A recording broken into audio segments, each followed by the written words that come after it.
പൊൻപുലരൊളി പൂവിതറിയ കാളിന്തിയാടുന്ന വൃന്ദാവനം കണ്ടു. കാതരമിഴിനി കാണാ കാർകുയിലൊന്നുണ്ടല്ലോ പാടിടുന്നു ദൂരെ. പ്രിൻസിപ്പളിന്റെ വീട്ടിലെ ഫംഗ്ഷന് പോയിട്ടേ അലമ്പാക്കി ഇച്ചിരി കടുത്തു പോയിട്ടാന്ന്. ആര് ഞാനാ? എല്ലാരും നീ പറഞ്ഞെന്തോ ഓർമ്മ ഉണ്ടോ എനിക്ക്? എനിക്കൊന്നും ഓർമ്മയില്ല. പ്രിൻസിപ്പളിന്റെ ഭാര്യനെ ഭദ്രകാളി എന്ന് വിളിച്ചു. ഭദ്രകാളി വിളിച്ച കുഴപ്പമൊന്നുമില്ല, അവരെ കണ്ട അങ്ങനെയൊക്കെ തന്നെ. പബ്ലിക്കായിട്ടേക്കും അങ്ങനെ വിളിക്കാൻ പാടുണ്ടോ? ആട് കൂടി കിടക്കും. രവിയേട്ടൻ വലിയ ഡയലോഗ് അടിക്കണ്ട. പ്രിൻസിപ്പളിന്റെ മുഖത്ത് നോക്കിട്ടാ പറഞ്ഞത് ഭാര്യനെ ഡൈവോഴ്സ് ചെയ്യാൻ. എന്തോ ഓർമ്മയില്ലേ? അമ്മ എനിക്ക് ഓർമ്മയില്ലേ? എങ്ങനെ ഓർമ്മ ഉണ്ടായിരുന്നു? രണ്ടും നല്ല ഫിറ്റായിരുന്നു. ഞാൻ വെള്ളം അടിക്കാത്തതുകൊണ്ട് എനിക്ക് എല്ലാ സംഭവം ഓർമ്മയുണ്ട്. എടാ ഇവൻ മറ്റേ സൈറയുടെ മുമ്പിൽ വലിയ മാന്യനാകാൻ വേണ്ടിട്ടല്ലടാ നീ വെള്ളം ഓടിക്കായിരുന്നു.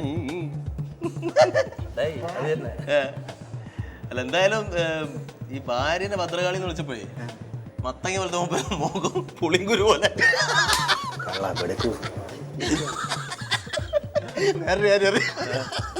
അങ്ങനെ മോന്ത മാത്രമല്ല ശരീരം കണ്ടിട്ടുണ്ടോ? ഒരുപാട് വയ്ക്കോ തുറവല കളിയാ കളിയാക്കെ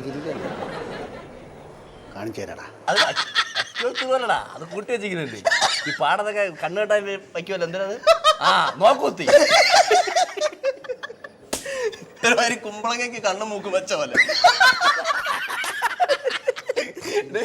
പക്ഷെ എന്നാലും അങ്ങനെ ഡൈവോഴ്സ് ചെയ്യാൻ വേണ്ടി പറയായിരുന്നു.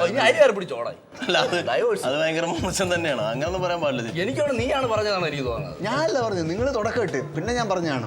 എനിക്ക് ഓർമ്മയില്ല അവിടെ എന്തൊക്കെ സംഭവിച്ചത് ശരിക്കും. സത്യം പറഞ്ഞു അവസാനം ഇടി മിന്നലൊക്കെ ആയിരുന്നു. ഒരു തൊപ്പി വെച്ചൊരാളെ കൂടെ ഓടിപ്പോയില്ല. ആരാണ്? അതെ, 8ന്റെ കലിപ്പൊളിയാണ്. അത് പ്രിൻസിപ്പളാ മരുമാനാ. കടി കിട്ടിയല്ലേ?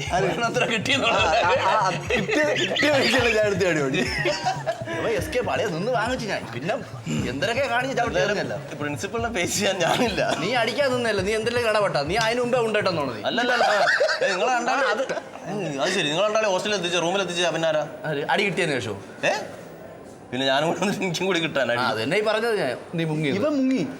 ഇവൻ മുങ്ങി. എനിക്കറിയാം നീ എസ്കേപ്പ്. ഫിറ്റിലായതുകൊണ്ട് കിട്ടിയതൊന്നും ശരിക്കും ഓർമ്മ ഉണ്ടാവില്ല, വേദന ഉണ്ടാവില്ല. എനിക്കുണ്ടായിരുന്നു വ്യത്യാസം. അത് വേറെ ഒന്നല്ല, സാറിന്റെ ഭാര്യയുടെ അടുത്തോട്ട് ഇങ്ങനെ കൈ ഇങ്ങനെ എന്തോ പറയാൻ വേണ്ടിട്ട് ഒറ്റ അടിയാണ് ഇവിടെ ഇട്ട് വെട്ടയുണ്ടായിരുന്നു. ബാവലേ സാർ പ്രിൻസിപ്പളിന്റെ ഭാഗത്തായിരുന്നു, പുള്ളിക്ക് കിട്ടിയെന്ന് തോന്നുന്നു. സത്യത്തിൽ മൂപ്പിച്ചായിരുന്നറിയാം. മൂപ്പിച്ച കംപ്ലീറ്റ് നീയാണ് കാര്യം.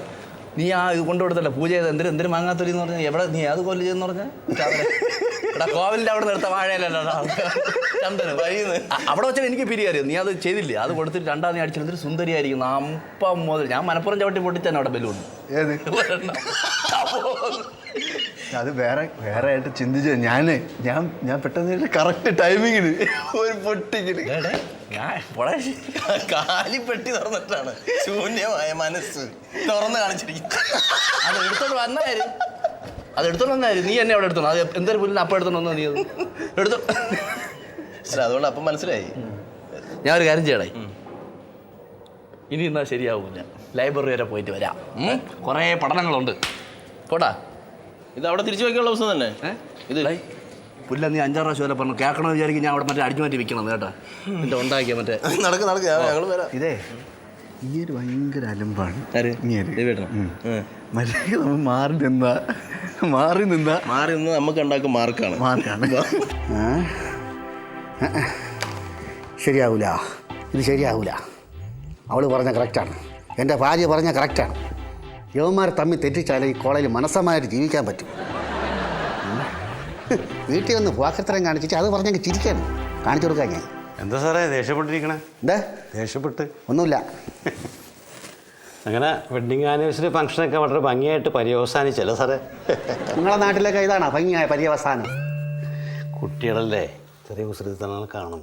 വീട്ടിൽ വന്ന് അലമ്പ് ഉണ്ടാക്കി ഭാര്യയുടെ മുഖത്തൊക്കെ ചീത്ത വിളിച്ചിട്ട് പോണേണ കുസൃതികൾ. അല്ലേ? കുടുംബമായിട്ട് ജീവിക്കുന്നവർക്ക് അതിൻ്റെ വേദന മനസ്സിലാവുള്ളൂ. പറഞ്ഞിട്ട് കാര്യമില്ലല്ലേ? അങ്ങനെയൊന്നും ഇല്ലല്ലേ? ചെറിയ പണിഷ്മെന്റ് കൊടുത്താൽ മതി.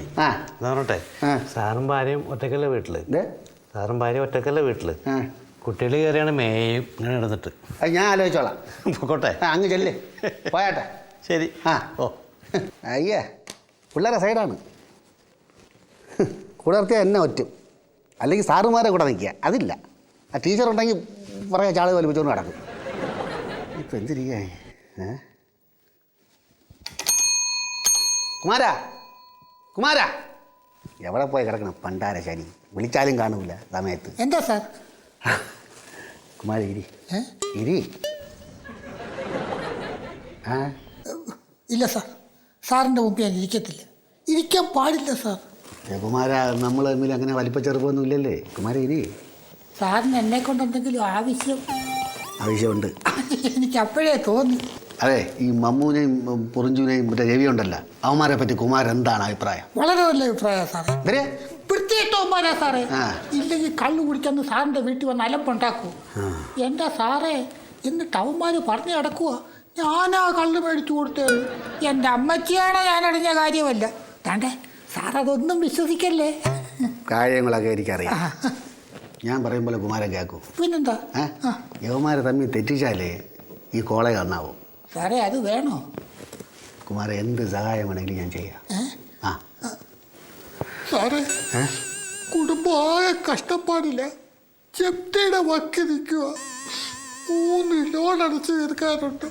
കുമാര എന്തെങ്കിലും സഹായം ചെയ്യാനേ ഞാൻ പറഞ്ഞോളൂ, അല്ലാതെ കുടുംബത്തിനെ മുഴുവൻ ഏറ്റെടുക്കാമെന്ന് ഞാൻ പറഞ്ഞില്ല. അല്ല, ഞാൻ പറഞ്ഞതേ ഉള്ളൂ. 3 ലോണാ സാറേ. ലോണൊക്കെ അവിടെ നിൽക്കിയിട്ട് അതൊക്കെ ഞാൻ നോക്കിക്കോളാം. കുമാരൻ ഞാൻ പറയും പോലെ അങ്ങ് ചെയ്താൽ ഈ കോളേജിന് കുമാരനോടൊരു കൂറുണ്ട്. അതെനിക്ക് അറിയാം, നന്നായിട്ട് അറിയാം.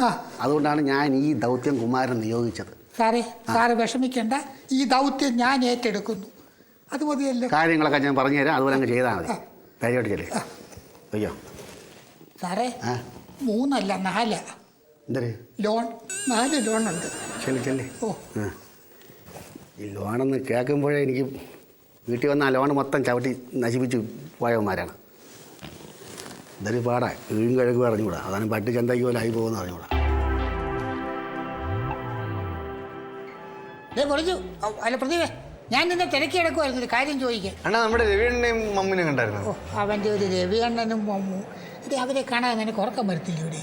അതങ്ങനെ ഏട്ടാ, ഞങ്ങള് ഒരേ ഞെട്ടിൽ വിരിഞ്ഞ 3 പൂക്കളാ. അത് ശരിയാ, 3 പൂക്കൾക്ക് ഒരേ മനസ്സാ, പരസ്പരം പാര വെക്ക. ആരാ പേര് വെച്ച്? ഇവിടെ അതൊക്കെ പോട്ടെ, ഞാൻ നിന്നെപ്പറ്റി ഒരു കാര്യം പറഞ്ഞു. ഓ, അത് കേട്ടപ്പോൾ എൻ്റെ തൊലി ഉരിഞ്ഞു പോയി. കേട്ടപ്പോൾ തൊലി ഒരുങ്ങി പോയി. എന്തായിരുന്നു കാര്യം? അതൊക്കെ പോട്ടെ, നീ എന്നാ ഈ പാസനെയും കാളിദാസനെയും ഷെല്ലിയും ഷേക്സ്പിയറും ഒക്കെ വിൽക്കാൻ തുടങ്ങിയത്? വല്ല ഉണ്ടേ മനസ്സിലാവണ ഭാഷയെ പറ. എടേ, നീ ലൈബ്രറിയിലെ പാസൻ്റെയും കാളിദാസൻ്റെയും ഷേക്സ്പിയറിൻ്റെയും ഒക്കെ കൃതികളെടുത്ത് വിറ്റ് പുട്ടടിക്കുന്നെന്നാ പിള്ളേർ പറയുന്നത്. ഞാനാ? ഏത് പിള്ളേർ പറഞ്ഞു? എല്ലാ പിള്ളേരും പറയും. ലൈബ്രറിയുടെ അകത്ത് കയറിയിട്ട് ഞാൻ ഇതുവരെയായിട്ട് ഒരു ഒറ്റ പുസ്തകം തൊട്ടിട്ടില്ല. അതല്ല, ഈ ലൈബ്രറി ഏത് ഭാഗത്താണ്?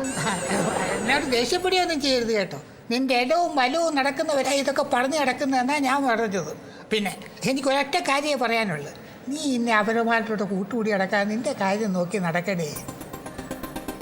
അതെ, ഞാൻ ഇത് ആര് പറഞ്ഞത് ഞാൻ കണ്ടുപിടിക്കും. നിങ്ങൾ പറഞ്ഞാൽ വല്ല കള്ളത്തിനുണ്ടെങ്കിൽ കണ്ണി കുത്തി പൊട്ടിച്ചിട്ട് ഞാൻ നോക്കിക്കോ കേട്ടാ.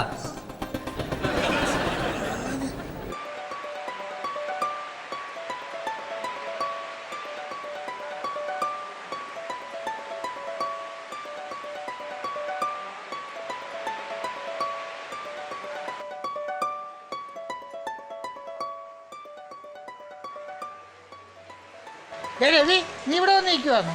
ആ, എന്നാ ഈ മഴ എന്ന് പറയണത് ഒരു പ്രതിഭാസം തന്നെ അല്ലേ? ആണോ? ആകാശത്തു നിന്ന് മണിമുത്തുകൾ ഭൂമിയിലേക്ക് പതിച്ച് കടലിലേക്ക് അമരും. എന്നാ ഈ ഭൂമി ദേവിയെ പുണരാൻ വരെയാണ് മഴ. മാങ്ങാത്തൊലി, പിന്നെ മഴ ആദ്യമായിട്ട് പെയ്യുകയോ? നിന്നെ കണ്ട പ്രിൻസിപ്പൽ ഇറക്കുന്ന അങ്ങോട്ട് ചെല്ലും. ശരി ശരി പോയി.